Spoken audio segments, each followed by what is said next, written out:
Hey everyone, this is Jan, and you're watching a attempt at a new devlog about my little indie game called Escape from TekTropolis. It's a little 2D platformer made in the Unreal Engine that I've been making since January. And so the idea was, let's see how far I can get making a simple game in about 6 months. But as it's mid-October, I think we're looking closer to a year. So let's open up Unreal Engine. Let me just check right here. Is it still open? No. Let's just close this. Let's close that. Just gonna close a few things we will not be needing. One of the things that I've been noticing lately is I'm losing a lot of frames. Like the game has considerably slowed down, and I've been trying to figure out what it was. One of the things was I've got a dual monitor setup, and for recording a devlog in OBS, playing the game and having two monitors going, it's a bit too much. Simply having two monitors going is actually a drop easily of like 10 frames a second. So that sucks. There is something else going on in my game, I think. I don't think it was this slow before as it is now. Like, I mean, the Unreal Engine is actually giving me warnings. That's how bad it is. So let me just go and find it. Close that one. And let's see if we can get through this without any major crashes. So, has anyone noticed that if you want to play, like, the connection is awesome, but for some reason, unless it's plugged into power, that initial connection is not going to work. Like, it just refuses to connect to Unreal. And there we have it. Now when it's set up, let's do a little OBSing. Here we go. I'm gonna leave all these tabs open. We are going to go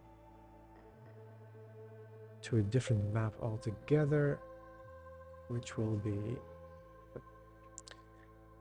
This is my new menu screen. It does work, but I have both mouse for Mac and PC and the controller set up, and you need to do a click somewhere with the mouse before the controller takes over. Continue game is grayed out right now. There's no save game at this moment. The save game system is being built. It's almost ready, but I haven't actually tested it yet. So let's dive into the game, shall we? Okay. This is actually not too bad. Let's slow down, all things considering. That's weird. I wonder what it is that I do on a day-to-day basis. Usually I have a quarter of this viewport to play the game.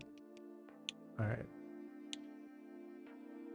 So I've been making loads and loads of tweaks over the last couple of weeks.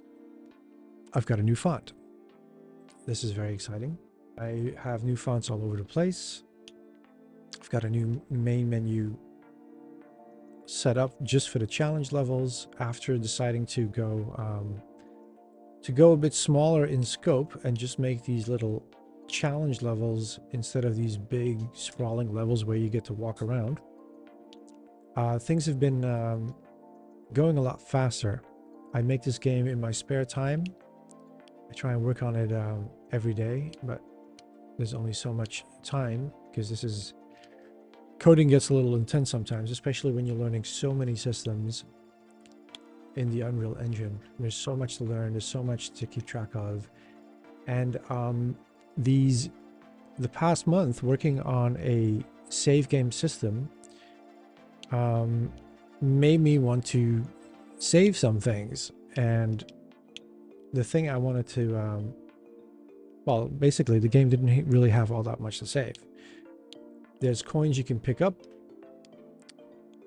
so I can save those. But then I started thinking like, well, this is a challenge level, so you'll probably play it again.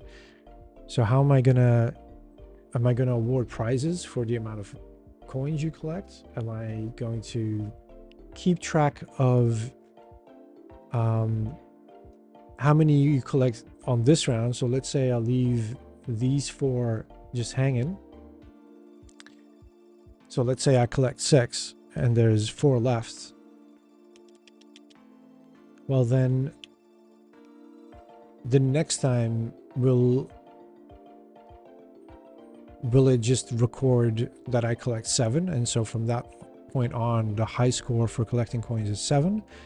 But then what if I have a level select screen, like how I want it, the game ultimately to be? Like it should have a level select screen, but then if you keep going back, so you could grind for coins, so it just keeps going up and up and up. So really I should have a system in place that checks the difference between your previous best and only adds that coin, the new extra coin that you collected, to your purse, so to speak, your inventory.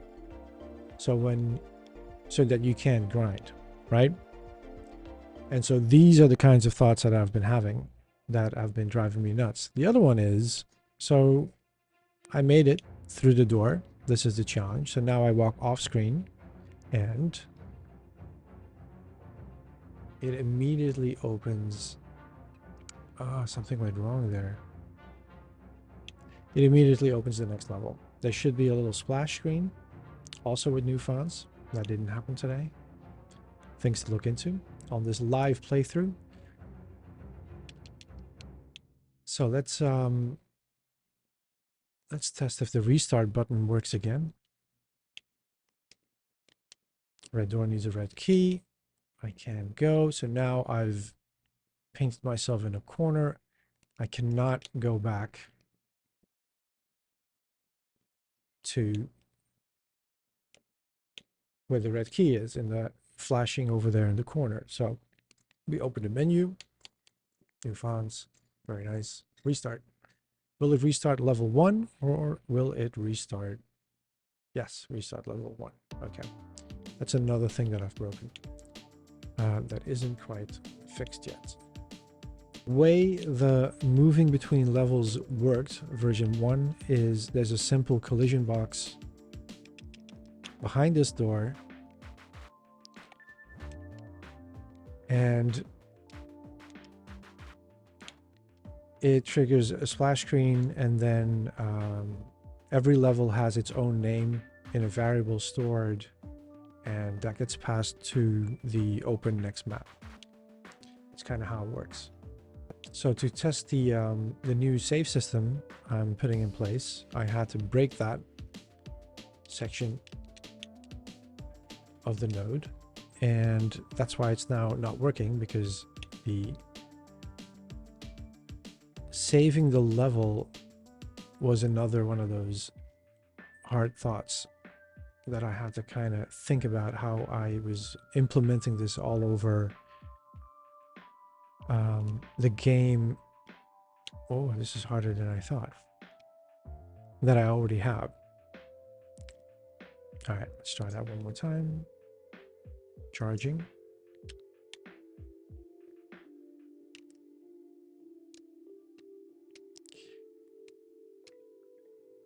The little platforms that can that fall, so the crumbling platforms, they now reappear. I probably had that last time already. All right.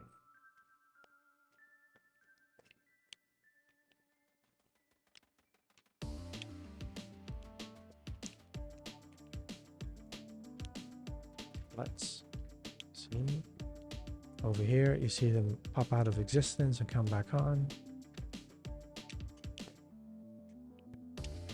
I just want to get this heart. Opa. All right.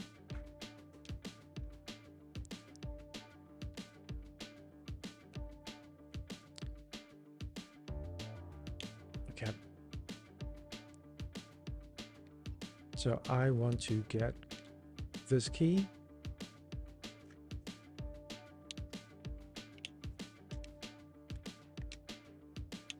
Go.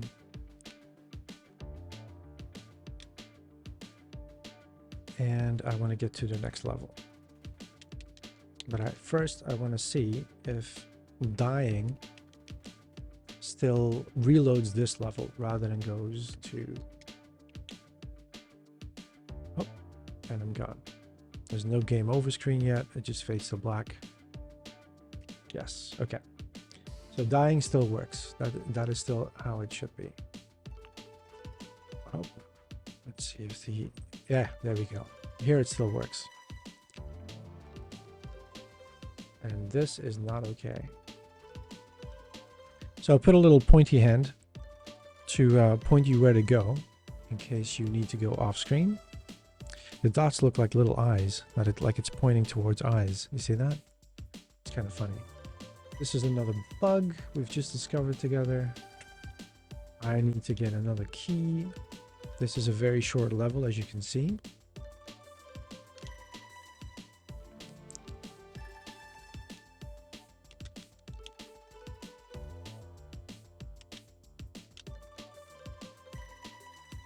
I love having the optional dialogue, monologue. So if you don't care for that at all, you can just play the game and you can just move along. If you like having a bit more story, then there's optional monologues. Okay, this part still works. So now this is another save game issue I was running into. So I'm about to build a tally the score widget or screen where when you make it to the end, how many coins you collected, how many monsters you killed, points awarded, how much health you have left, this should be taken into account on how well you did in this challenge level. So that needs to be shown to the player. The other thing is that this level in particular, as you can see, has 2 exits. And in version 1, all exits just go to the same next level. Some levels have more than one door where you could enter the levels. It would be nice if this bottom right exit and bottom top right exit would connect to the top. You get it, right? But how am I going to save that?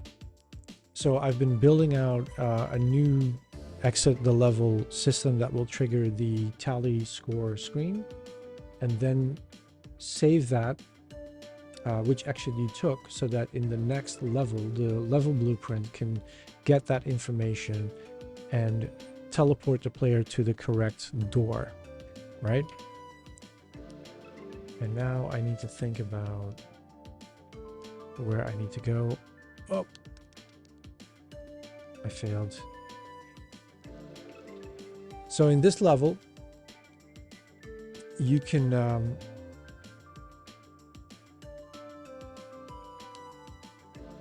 make it all the way over here. This is not very clear with the background. Hello, bloated doggy. That you're gonna fall through. It almost feels like a pillar. But in this level, there's the optional door to get through to get more coins. Or if you play a little bit better, then you should be able to make it to the key right over here. So now I have the key, I can leave right here. Or I can just play a little bit more and see if I can make it through that door.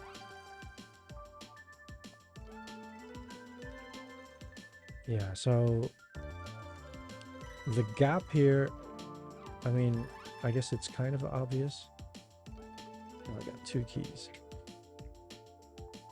But I could see how this could be confusing, and it looks like a pillar. So maybe like there should be like smoke or like particles like coming out of this chasm to indicate a little bit more clearly, like, hey, you're gonna die.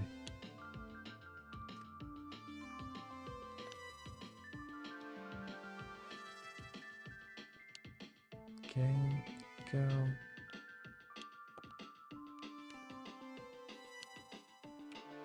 This is also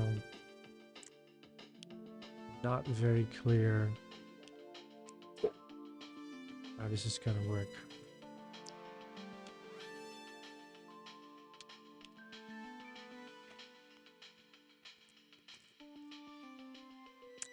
Okay. More brokenness. I do like the font though. I want this to be a fun little game. This is not survival horror, even though I suppose in the story it does have a little bit of that, where you're stuck in a place. But obviously it's a cutesy platformer with like cute little characters. Not like yesterday we started playing the Tomb Raider reboot. It's on sale right now for like $3.99, like $4. So that's like what, 240 Filipino pesos. It's pretty good. This game, I think it's like 10 years old. Quite like the other game I picked up a little while back, Assassin's Creed Unity. And these 10-year-old games, they get they get frame rate boosts from Microsoft on the Xbox. They get HDR just built into the Xbox now for old games.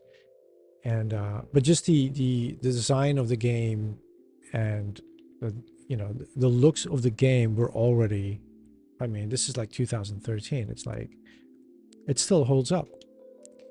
And the story is pretty gripping. It's like a survival horror on a Japanese island by a teenage British girl. So that's different. But like, yeah, it looks really well. Like, very impressed. A lot of hours into the early morning we've played, fighting off wolves, trying to scavenge for parts. Oh, okay, so this door is broken. Or is it? No. This door is not positioned correctly anymore. Ah, of course. Sorry. I'm doing two things at once. So this is the actual level 1, how I initially started. And now it's become level 6. And level 1 has been tweaked. So it doesn't look like this anymore. But that's why there's no key. It's a bit empty right now. But as you can see, just like level 1, there's that box with the secret compartments. And it still has heart. The dialogue, even though there's no heart. Out of here. Oh, let's use the menu, of course. Quits. Ooh, this is not good. This is also too small for me to read. Let's see, what have we got? Oh, we got the usual. Some of the macros are breaking because of the door. In order to get the doors to work, I used what do you call it? It's an interaction. It's a particular kind of blueprint. But that blueprint doesn't like if you're trying to, like, it's very simple, like one object sending out a signal that gets picked up by another object that is a receiver without them talking directly to each other, so there's no casting involved. But if you try and ask too many questions in this very simple thing, then you break it. And that's what this is. The pause menu, play animation forward, also from the GM action. Also something that is not valid. This is all like programming stuff. This is a new bug that started appearing yesterday. because I'm rejigging the menu with the save system. Okay, well that's that.